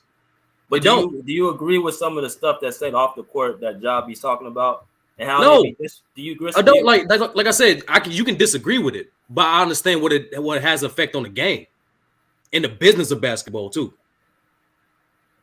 Yeah, basketball between the lines is cool, but all that extra shit, and then you doing it as if you. And then Dylan Brooks clown said, "Oh, I don't even know who he is, nigga. You know exactly who Shannon Sharpe is." Like, I don't know. I just look at things different, bro. I just don't. I think it's cool between the lines, but when you're doing that outside, then it just becomes you just being deluded. That's why I think so many people have a problem with the Grizzlies. I don't think it's personal. I don't think it's something like it's personal. It got to be personal. It got to be personal. If it was personal, they bring it on themselves, and then they act like, well, I didn't do nothing. It's not personal. No, after that same game, those same players was dapping up Shannon Sharpe and the Lakers. It's not personal. Like I said, it's entertainment. That's all. No, not the Shannon Sharpe was personal. I'm saying if you don't like the Grizzlies, that shit got to be personal because they're playing the game of basketball. Bro, they just not playing the game of basketball. Bro, it's not just playing the game of basketball. You gotta admit that it's more than just you. It's not just I don't believe all these people are just saying, I hate Memphis Grizzlies. I don't want to see him succeed. I told you. I was big on Ja Morant when he came. I said he's gonna be the next Derrick Rose, all this. But I stopped kind of like looking at how he's moving. It's like, bro, what are you doing? Like, you're not even on that. That's not even your life. You're a basketball player. All this street shit you talking about, that's not trash talking. That's you trying to sell up a facade of a person you not really are, and you rubbing people the wrong way. It's a difference. Well, I think what it is, and you have it in every sport, you just gonna have some teams that talk trash in a manner in which they become unlikable. I mean, this is natural. Like, I don't take it that serious. They're a rival for us, and I'm actually enjoying it because it kind of reminds me of how we were going back and forth with the Rockets years ago. So, I mean, there's nothing wrong with trash talking. It's just that, you know what, if you're a team that becomes unlikable to a lot of people, you're going to get this. This is a part of it. But they said they want all the smoke. They like a chimney. It's beautiful for the league, man. They enjoy it. Like we can say what we want, but trust me, they take this all in. It probably motivates them to play better. You do need a team. I will say this. Every league needs a team like this. You need a villain. There is no superhero movie without a villain. And so, like, people can talk about the Cowboys and all that, but the reason why the Cowboys are popular, even when they've been down, is because people hate them for whatever reason. So it's good for sports. I don't take it that personally, but you know what? I just think that for the stuff that they talk, you don't have to be a champion to talk trash, because plenty of people do it. But I just think the way they walk around, they do carry themselves like more than what they've actually accomplished. And that probably rubs people the wrong way more than them just talking trash. And what always happened to the dumb villain? They always lose. So yeah, but it's still great for the league. But BJ, you didn't enjoy when the Warriors and the Clippers back in 2013, 2014, that season, when they was talking trash the whole year.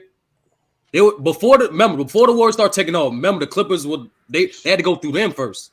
Yep. Yeah, I like watching it, but Patrick Beverly looked like a clown. Cause it's like no, I'm talking about the CP3 Clippers with the Warriors. And what happened to them? And what happened to them? No, they beat the Warriors one year. And then that was the year right before they won. Yeah. That was great basketball. And Herm was clean. Herm about to come in. Yeah. Hey, but Sturdy, you know what's funny?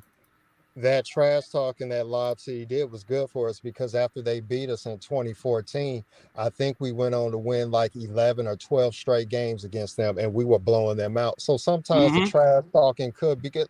Yeah, it's good for you. It's entertaining. I know. I will say this because, like, I've been a Warrior fan all my life. I'm old school.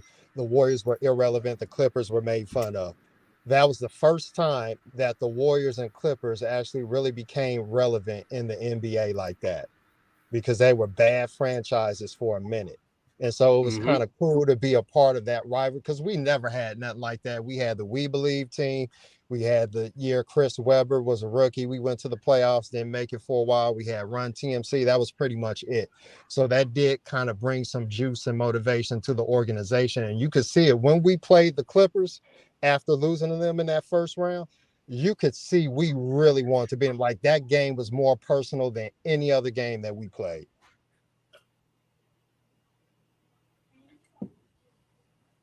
My man Herm was good, big dog. Man, salute to everybody on the panel, man. Salute, BJ. Man, that Shannon Sharpe. Huh? What's good, huh? What's good, man? What's happening, man? Yeah, all right.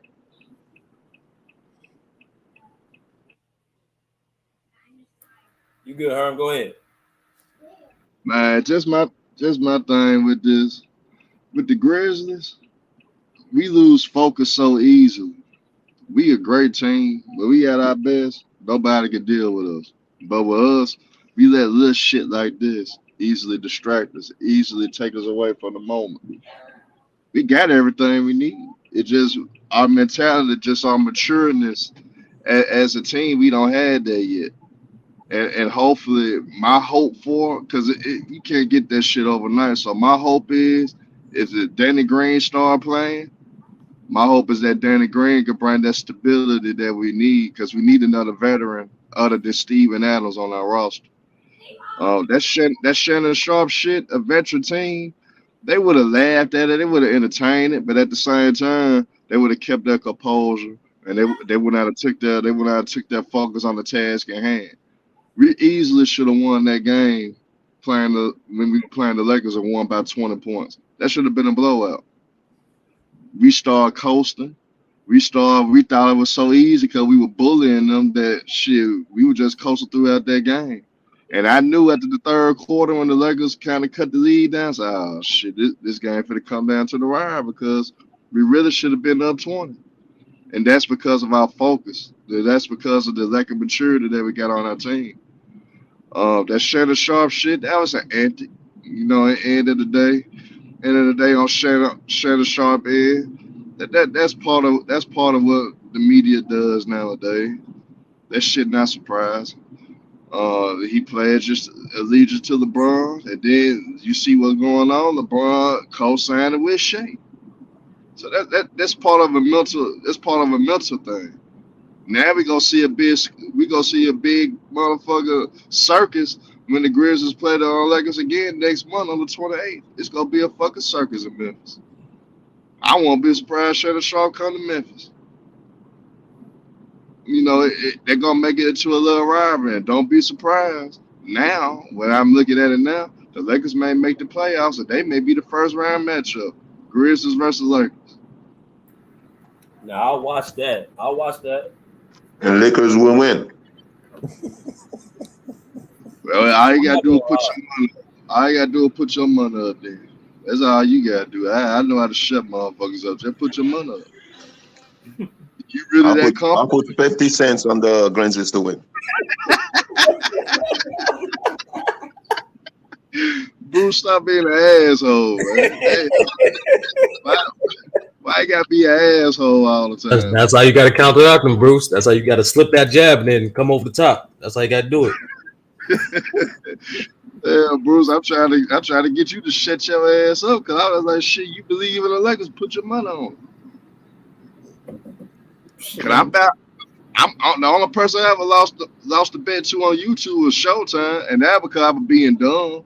That because I was talking shit. I was talking so much shit to him. I had to go and bet on when we played Golden State last year. That's the only bet I ever lost on YouTube. When the Grizzlies went against Golden State in the series. And hell, we really should have won 7 games then. But guess what? The same shit I'm talking about. We lost focus. We lost our composure. Our lack of maturity cost us game 6. So is Dylan Brooks your best player, man? Hell no. I mean, Hell he talks the most, right? no. John Morant, he indulged in it too. But I think Shannon Sharpe crossed the line because Steven Adams really don't lose his cool like that for Steven Adams to go over there. So it had to be some shit that really touched them for them to react the way they reacted. But at the same time, we got to understand that a lot of people look at us different. They want us. They want us to fail. They want us to fold under the pressure because of our attitude that we do, the persona that we do carry as a franchise. We carry a persona right now. Nobody really fuck with that. I mean, the Grizzlies are like chihuahuas, man. They just biting, and then. Hey, I got a question. So, what about the Grindhouse team? How would you look at that Grindhouse team that y'all had with Zebo and Tony Allen and Conley and them? But see, we had a mixture of everything on that team. We had a great nucleus on that team. Mike Conley, he's not a raw wide guy, but he did all the little small things that we needed him to do. And plus, you know, he was a two-way guy. He could knock down open shots. He was a great defender, and he was a great point guard. I tell you, Zebo and Tony Allen, they don't play this shit. They don't take no shit for nobody. But at the same time, with Zebo, despite of his reputation outside of basketball, if people do know about it, you know, Zebo is a reserve guy though. He just ain't gonna take no shit for nobody. So when you got a leader like that and Zebo, yeah, he got your back and will, and plus on top of that, he's reserved and cool, calm, and collected at the same time. We had a great balance on it. Marc Gasol, we knew that was our guy. We knew that was the man. He fit right in, and he didn't mind.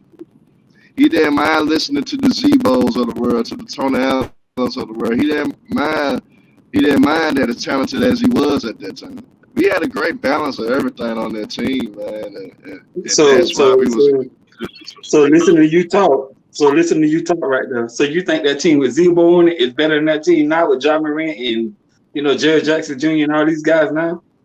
Yes. Okay. I can't. Hell yeah. I can't. That Grindhouse team was a problem.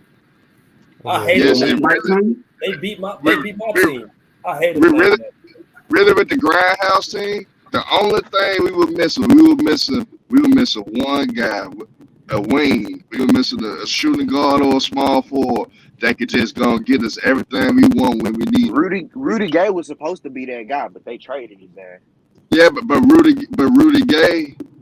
Here's the problem with Rudy Gay, and this is what I know what was going on in the city. He really wasn't working on his game like that in all season. He wasn't really putting in the work. He was just naturally so talented that he was still good, but he didn't flourish. People, I guess all y'all might agree with this. Rudy Gay never lived up to the potential that he was supposed to live up to. He didn't. It was because he never worked on his game. So who was y'all shooting guard on that team? Was it Tony Allen? Yeah, Tony Allen was our shooting guard. It was supposed to be Mike Conley, Tony Allen. It was supposed to be OJ Mayo too, but remember OJ Mayo. OJ Mayo was a monster though. Niggas slept on him. That nigga was. But here's the thing with OJ Mayo. He didn't get along with Tony Allen, so we had to let him go. OJ Mayo was a monster though.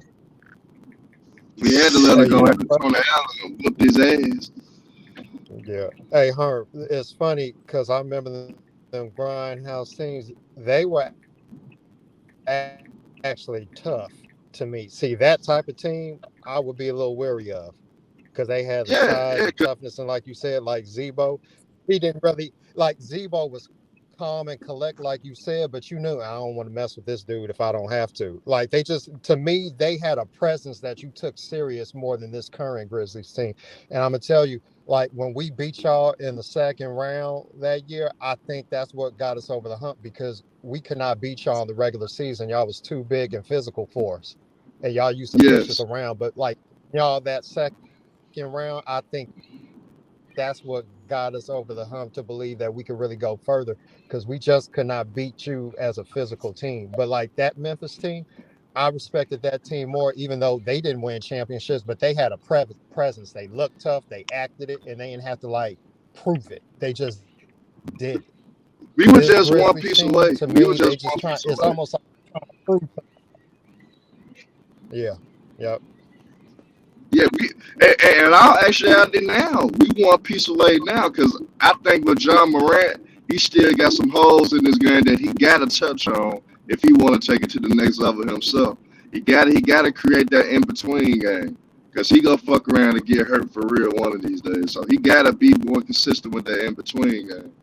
But we do need another guy outside of John Morant that could get his shot off at will. We need another guy outside of him that could do that. He ain't got that right now.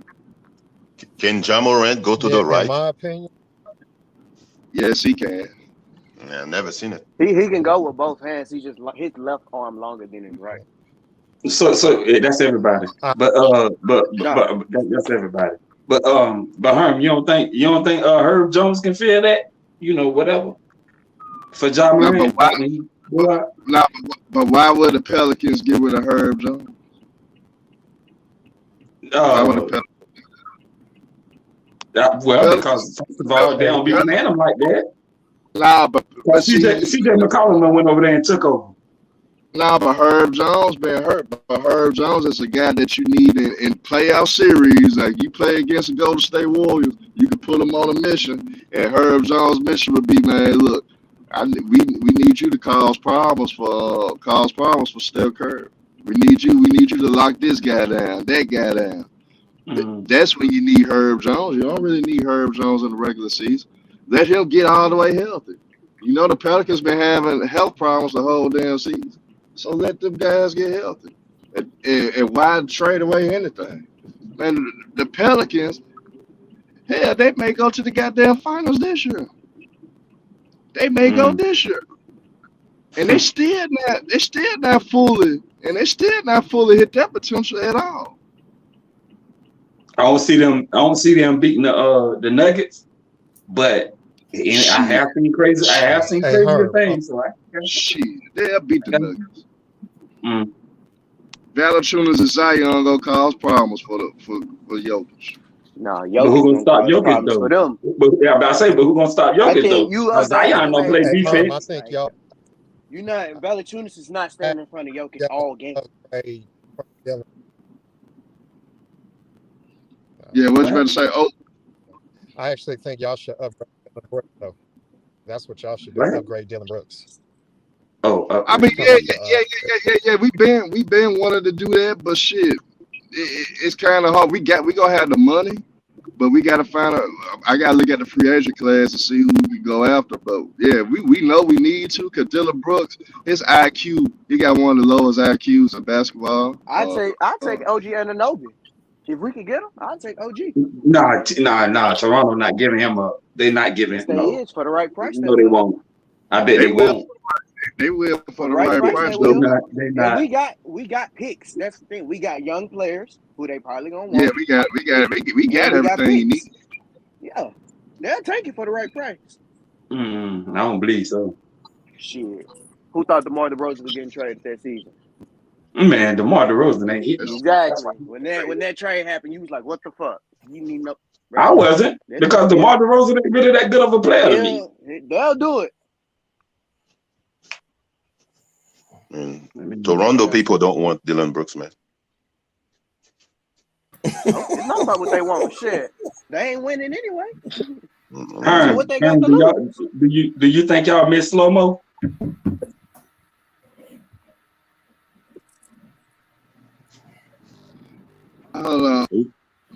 Yeah, we miss slow mo.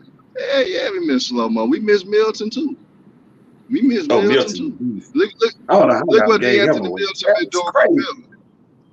Look what the Anthony Milton been doing for Milton. But now, don't get it twisted. We gonna see who win that. We gonna see who win that trade later on, because Danny Green haven't touched the court yet. And how Danny Green been involved with our coaching staff, how he been doing all these interviews, and how he been networking with the team. I think he's gonna end up coming back like around the March.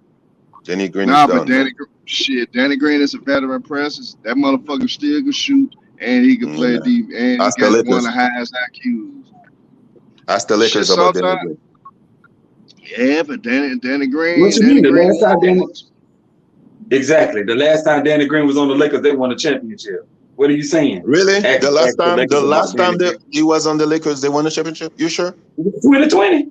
Wasn't that 2020 the last time it was on the Lakers? He was on the team the year after too, though. 2021 when they got bounced to the first round. Yeah, when they got that. No, he wasn't. Kick, yeah. Was he on that? He wasn't on that team. They traded him He went to the Sixers. He went to the Sixers. Yeah, I'm trying to tell y'all. Last time he was on the Lakers, they won the championship. Okay. Hey, man, if Danny Green is playing, oh man, I can't wait to play Memphis. If I'm the Clippers, if I'm the Warriors, man. Hell, the Clippers. Well, Bruce, damn, you making me talk bad about a team that I picked before the season started, though. Why you talk about your damn Clippers? Y'all need to worry about whether y'all motherfuckers gonna play in the play-in or not. How y'all looking? Y'all motherfuckers gonna be playing in the play-in. Even if we play in the play-in, we're better than Memphis with Dylan Brooks. Hey, how y'all looking? Y'all motherfuckers may not get out the motherfucker. You need to worry about what the fuck y'all gonna do. So up talk about my team and y'all motherfuckers are like some damn bad news bears and shit. I mean, don't sit up there and talk about my damn team. Y'all need to get y'all shit together. Yeah, okay. Yeah, Jaren Jackson is following me right now, man. Jaren Jackson is following me right now. I guess, Jaren Jackson probably gonna curse your ass out too with the dumb shit you talking about. You were talking bad about the Grizzlies and the damn strippers, looking worse and worse every fucking game. And you sit up there and want to talk about my Grizzlies. I want to talk. Y'all ass ain't won 5 straight games only once all damn year. And you sit up there and want to talk about my team. Okay. Damn, what happened to cutting them slack? Well, you nigga instantly went back. No. I want him to bring all the smoke. So when the Grizzlies get bounced, he come back here, and come back, man. Come back. And Sturdy, what's wrong with that nigga, Sturdy? What's wrong with that nigga talking shit to me and this team gonna be in the play-in, Sturdy? What's wrong with him? Nah, her. All I'm saying is, we ain't gonna be in no play-in. We gonna be back in the top 6. We ain't gonna be in no play-in. Hell no. I don't want that. All right, y'all got BJ, can I ask you a serious question? I'm not trying to be funny. Right. Go ahead. If the Pelicans jumping in 3rd and y'all are 6th, what chance do y'all give y'all beating a healthy Pelicans team with everybody on it? We healthy, we can beat anybody. Okay. I'm not saying the Pelicans. I said the Pelicans was gonna be a problem for us. Pelicans and the Nuggets, but we can beat anybody. Oh hell no! Y'all can't see the Nuggets early. Hey, Bruce, y'all damn sure can't beat the Nuggets. That's who y'all gonna play first round, Bruce. Yeah, so if y'all do make the playoffs, y'all motherfuckers gonna lose in the first round. Just because you're crazy ass talking that shit to me right now, that's what's gonna happen now. Cause you want to talk this shit to me. What? Man, what shit I haven't talked? I haven't said anything. I'm just stating truth. I think your team plays down. Jaren Jackson is fouling me right now. I mean, oh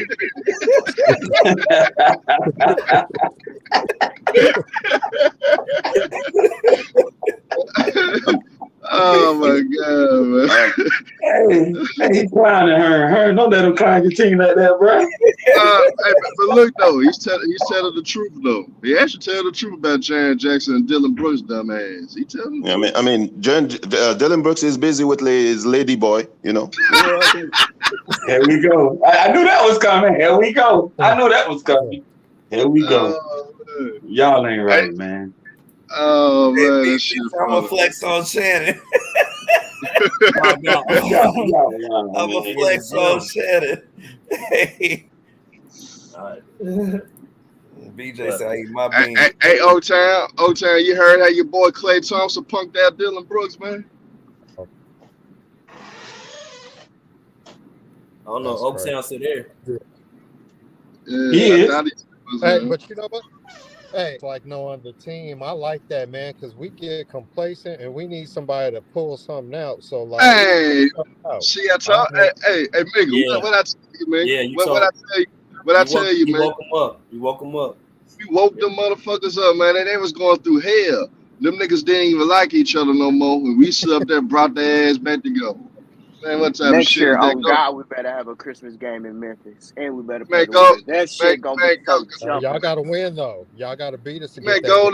Golden State, goof ass. We're probably gonna be in the play-in, and we done woke their ass up. Boy, I tell you. Hey, Herm. I'm a man in a motherfucker. But, Herm, the only player on the Memphis that don't talk is JJ. The only person that don't talk. Yeah, He don't talk. that's true. I don't know why, but he don't but talk actually, at all. I don't hear him Desmond talk.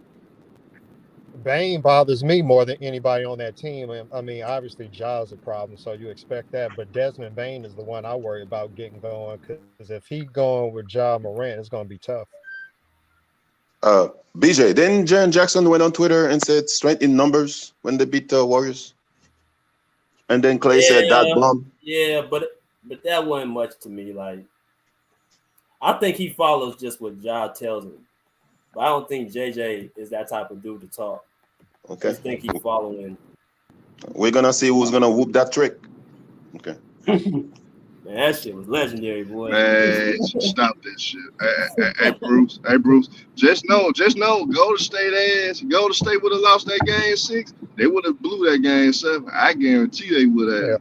Yeah, man, we really lost game 6. Okay, you gotta be real. We blew game 6, and one because of y'all. We blew that experience. No. We can tell the Grizzlies haven't won anything. You're still living in the past. So are we gonna win this year? Hey, but I can say we blew game 2 because we had y'all in the third quarter in game 2. Wasn't we up by like 12 or something like that? I forget. Y'all was up 12, and Ja Morant went on his run. Yeah. So, I mean, it was a good series, though, man. You know, you want everybody to be healthy. It had some drama in it. But, I mean, I like that series because after a while, it does get kind of boring when you just beat a team and ain't nothing there. Like, when we was playing the Rockets, it was a good back and forth. So, I mean, it was fun to play y'all. You know, we look forward to it again. But, I mean, we got our own issues. After that Draymond, Jordan Poole thing, we just was off track.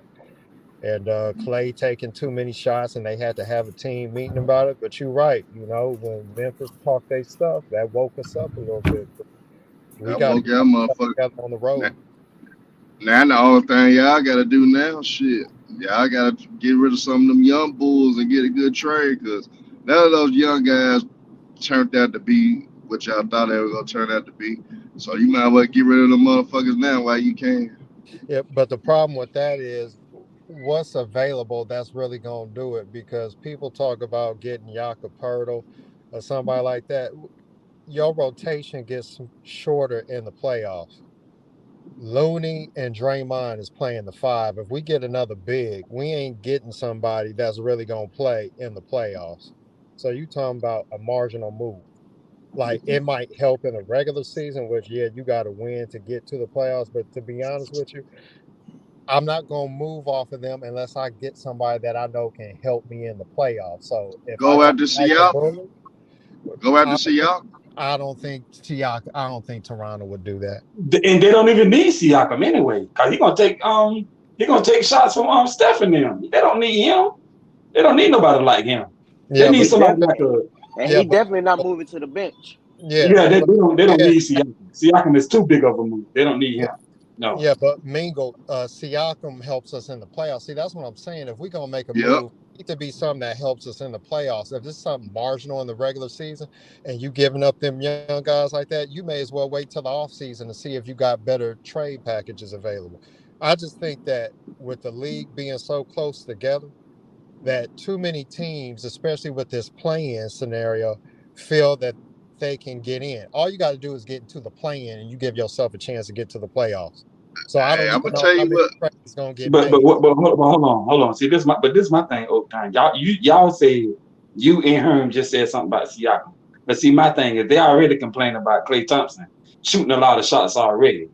And Siakam already is. But hold on. But Siakam used to getting 30, 40, 29 points a game, doing whatever he wanted to do. Green light. He basically green light shorty over there in Toronto. So when he gets to the Warriors, it's not gonna be like that. His shots gonna be cutting shorter than that. Because Steph got to get here, Clay got to get here, Jordan Poole gonna jack his shots up. You wrong, man.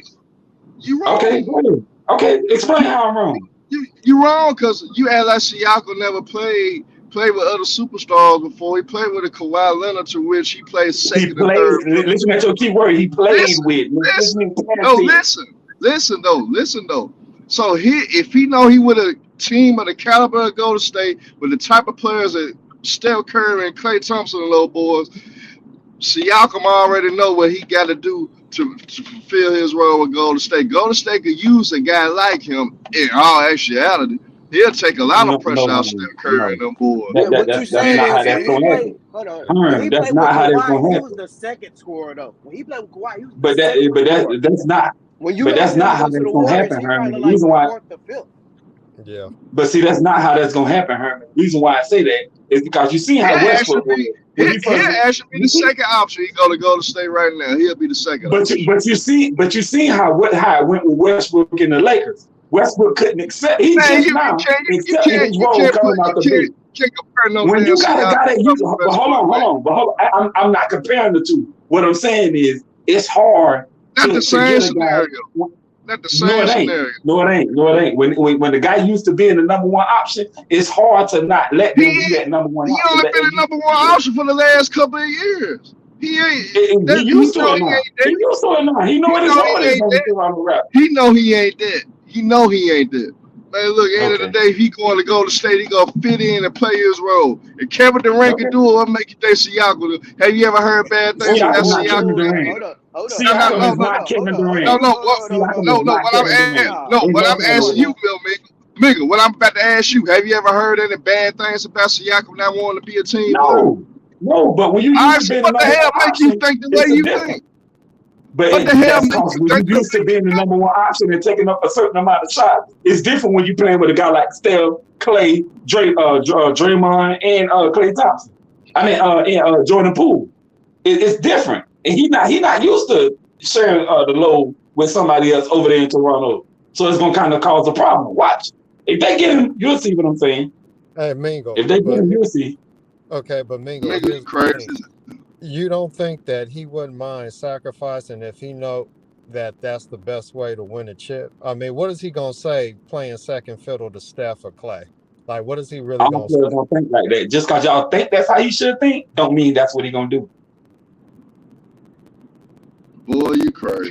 True. Well, here's the thing too, though. You got to look at salaries. Who are we giving up? See, we can't just make trades, so we got to give up Wiggins. How much is Siakam making? Because you got to make money. You got to give up some money to get him. Wiseman, Kuminga, or Moody. That ain't even enough if you add all three of them together. I don't think. And why would you trade Wiggins, who's in your system? Like, it take a bit of time for people to learn the Warrior system. Wiggins is, really starting to flourish. I mean, he struggled lately, but he's been here for what, 3.5 years now? So I mean, it's not like baseball where you just make a mid-season trade. All you got to do is worry about hitting and fielding your position. So I'm not saying that they couldn't pull something up. I just don't think Toronto would do it. And what we would have to give up, I don't know if it might work. It's not just a matter of making a trade. That's why I don't think a lot of trades will get made. I'm gonna tell you what the Warriors should do. I'm gonna tell you right now what they should do. If I'm Golden State Warriors, I call in the commissioner, and I'm talking to the commissioner to see about if we was to get Miles Bridges from the Charlotte Hornets. What? Could he actually play? Can he actually play right now? Miles Bridges from the Charlotte Hornets. There's already a player on the Warriors that's been accused for being a rapist. So why would they want to man? You got it. He wasn't accused of being a rapist. He just was officially. No. I'm saying there's already a player on the Warriors being accused of being a rapist. Whoa, y'all know y'all can't really be saying that word like that either. Wait, it's not in the dictionary? No, I ain't saying that, but you know how on YouTube is. They be tripping about stuff like that. There's already players on the Warriors being accused of being disrespectful to women. Is that better? Yeah. Disrespectful to women. Yeah. Why would they want Miles Bridges? they're gonna call the Warriors. So you mean to tell me if the Golden State Warriors was to find out that they get Miles Bridges, he could play? And they No, get him. I don't care if he's talented. If he's the next Michael Jordan, you don't want. I don't think you need Miles Bridges on the team. Shit, if that's the case, Kobe Bryant should have finished out his career. That's not the same case. It is the same case. No, that's not the same case. Disrespect to the moment. And I don't think Kobe was guilty of that situation. I don't think Kobe was guilty of the situation, but that stigma was still on. There's Anthony Lamb. Oh, really? He has a case right now. Why would, and you already have the Draymond Green punch. Miles Bridges case over with. So the Warriors is like the prison or rehabilitation center, right? There you go, man. Come on, man. I put it like this though, Bruce. What great franchises haven't took their chances on certain players? You know, I mean, Warriors rehab, Jamal McGee rehab. You know, all those. This dude, wow, man. Swagger G, he got it. Okay. I mean, you don't want my Bridges on the Grizz, man. I'll take him. That's whoop that trick, right? Whoop.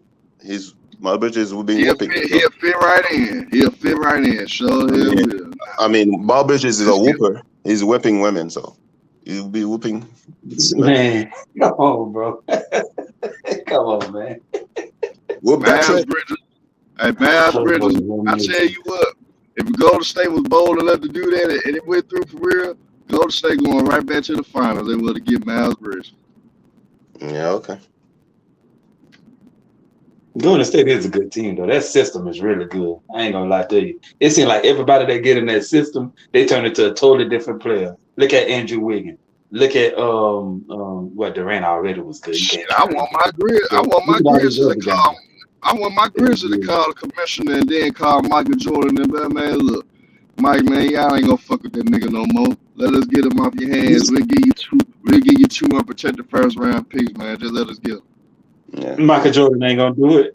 Mike bucking. Mike want Miles Bridges. He want him. That's why you think he ain't cut him yet? He want him, but I'll try it. It's worth a try. It's worth a try. Okay. I mean, Warriors the rehab center. Okay, so I mean they could help. They could help Dylan Brooks. Dylan Brooks could like women now. So I mean, you cheer for a franchise that loves strippers. You cheer for a franchise that loves strippers. All you gotta do is throw money to women. So that's the franchise you go for. A team franchise that throw money to women. That like strippers. You mean the Rockets? Ah, the Clippers. Man, here you go. Clippers are not in Houston, man. I'm just saying, your boy Paul George, he felt that he was throwing so much money at it. He said it's cheaper for me to marry you. I like Paul George choice than Dylan Brooks, but okay, go ahead. Man. Yo, you. There you go. That dude Bruce funny. That dude Bruce funny, bro. Hey, I like Paul George choice better too, though, Bruce. But at the same time, Paul George was throwing out $100,000 a night to his stripper. That's a lot of money. It was cheaper to keep him, man. That's a lot of money a night. I mean, Dylan Brooks going in the same bathroom as his lady, so that's good. Man, here you go.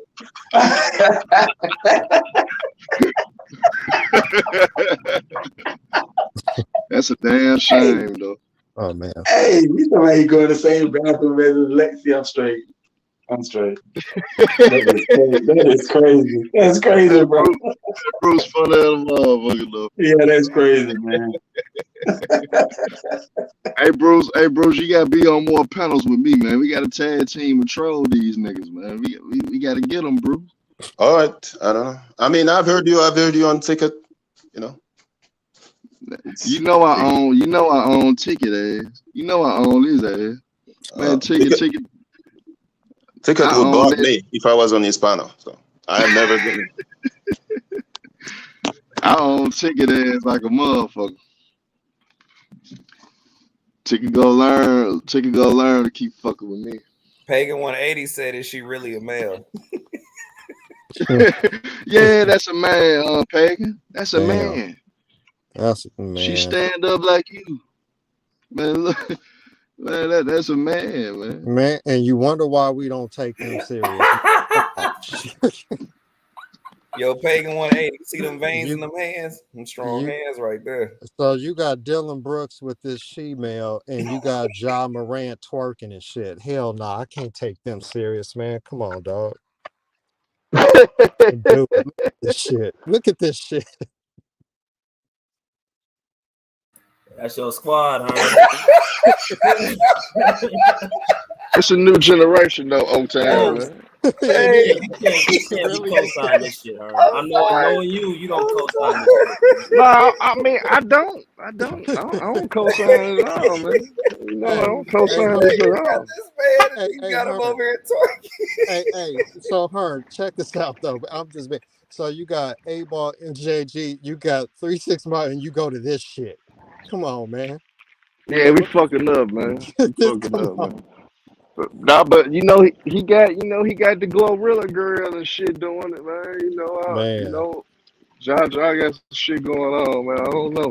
Before you know it, I gonna be a storyline. He done got her little ugly ass pregnant. Y'all got me in tears, man. I'm be like, God damn, he done got this hood motherfucker pregnant because he trying to be hood. That's what y'all got in there gonna do now. I said, man, look, we need you to secure the bag. Your rap career gonna fall off in 2 years. Secure the bag. Get a baby by Ja Morant. You good. You good. We already got that nigga around us. Let's get a baby by the nigga and we good. Hey, Herb, you know your team look like Love and Hip Hop Memphis, right? They said, hey, they thought about having a show with them. I bet. I don't give a fuck how good y'all play. As long as I see that shit, I'll be like, man, whatever. That's sad, man. Y'all went from the grindhouse to the trap house. Fuck is this? Man, I'm gonna tell Zebo to come out of retirement, man, and toughen them niggas up, man.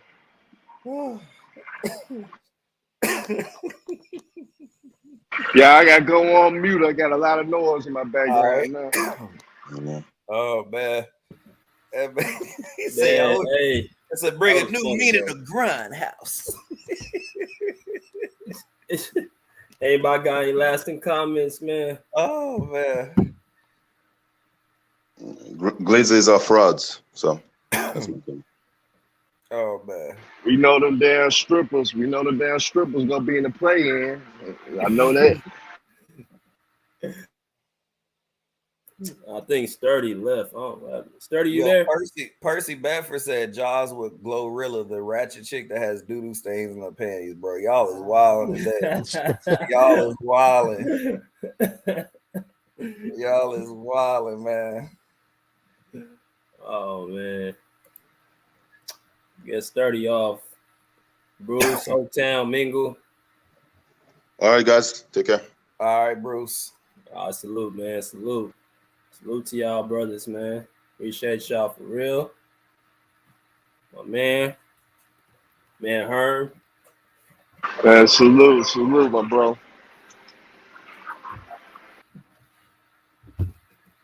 Man, all 100 y'all that came in, man, make sure y'all tap that like button. Like Mrs. Tate's been doing a great job today, man. She is unbelievable.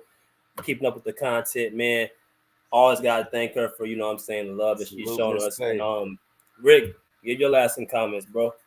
Man, look, man, I'm gonna tell you what, for the most part, just all seriousness, I have no issues with trash talk. I can see both sides, right? Like I can see where people kind of like, you know, was it O-Town? Was the brother that's a Golden State Warrior fan? Right. Like I could definitely see his point when you love a team and then it's like, hey, you know, I'm not really gonna take that too serious. But then I can see the other side where it's like what Stuart was kind of saying, like, hey, it's good for the NBA. It keeps people tuned in. You know what I mean? They have been getting better. So, I mean, both sides to me were making sense. So, like, I definitely see the overall argument on both sides. But like I said, man, at the end of the conversation, Bruce started saying the ghosts. What do you say? They the rehab center. I was like, oh man.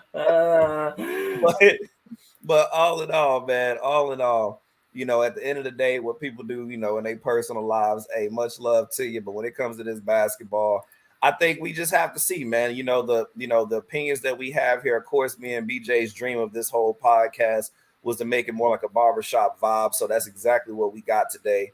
And like I said, ain't nothing hated or we don't feel no different. Both sides made good points. I was listening to everything.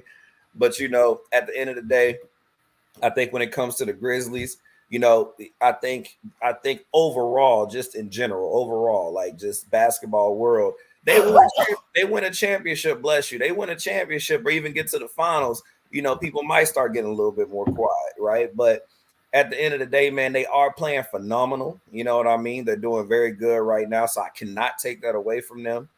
But at the end of the day, bro, you know, when it comes to the whole Shannon Sharpe thing, like I said in the beginning of the show, hey, you a fan, just go there and enjoy the show like everybody else.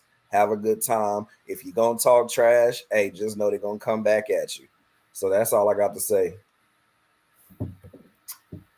That's it. That's all we got to say, man. Go and follow our YouTube page. You know what I mean? All subscribers, new subscribers, that's first time coming here. Make sure y'all tap that subscribe button. Hit the like button as well. If you guys enjoyed the show, go follow us on our Instagram pages. B Jizzle's mine. Rickmaster23 is my boy Rick. You know what I mean? The Pull Up Basketball Podcast is where y'all can find our actual show on Instagram. We're uploading new videos every other day. And until next time, we respectfully say, pull up a seat, pull up a chair, pull up, peace, out of here like swimwear.